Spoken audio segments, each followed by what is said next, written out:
Chauffé à 400 degrés, le fer n'émet qu'un rayonnement infrarouge invisible. À 900 degrés, il émet davantage d'infrarouge et il commence à émettre de la lumière visible. Il devient rouge. Tous les corps émettent de l'énergie par rayonnement, mais c'est leur température qui détermine la nature et l'importance de ce rayonnement. Les corps très chauds, comme le Soleil, rayonnent beaucoup, à la fois de l'ultraviolet, de la lumière visible et de l'infrarouge. Les corps froids, comme la Terre, rayonnent aussi, mais beaucoup moins, et seulement de l'infrarouge. Dans une serre, le verre des vitres est transparent au rayonnement de la lumière visible, mais il arrête efficacement les radiations infrarouges émises par le sol.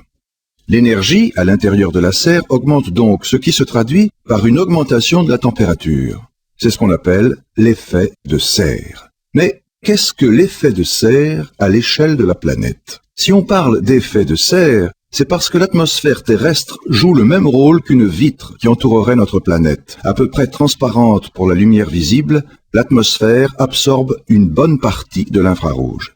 S'il n'y avait pas d'atmosphère, le rayonnement infrarouge émis par la Terre irait se perdre dans l'espace. Mais l'atmosphère ne s'échauffe pas, c'est donc qu'elle réémet le rayonnement qu'elle absorbe. Et elle le fait autant vers le sol que vers l'espace. La Terre voit donc revenir vers elle une partie du rayonnement infrarouge qu'elle a émis. De même que la vitre de la serre empêche les salades de geler, l'atmosphère rend plus élevée la température de la Terre. Sans cet effet de serre, notre planète serait trop froide pour être habitable. Mais si nous rendons plus efficace la vitre atmosphérique, par exemple en produisant davantage de gaz carbonique, l'effet de serre augmente et la Terre s'échauffe. À la cadence actuelle, dans 50 ans, la température moyenne aura augmenté de 2 ou 3 degrés. Mais bien avant cela, la météo sera bouleversée. Sécheresse ici, inondation là, cyclone. Il est urgent de limiter la production de gaz carbonique.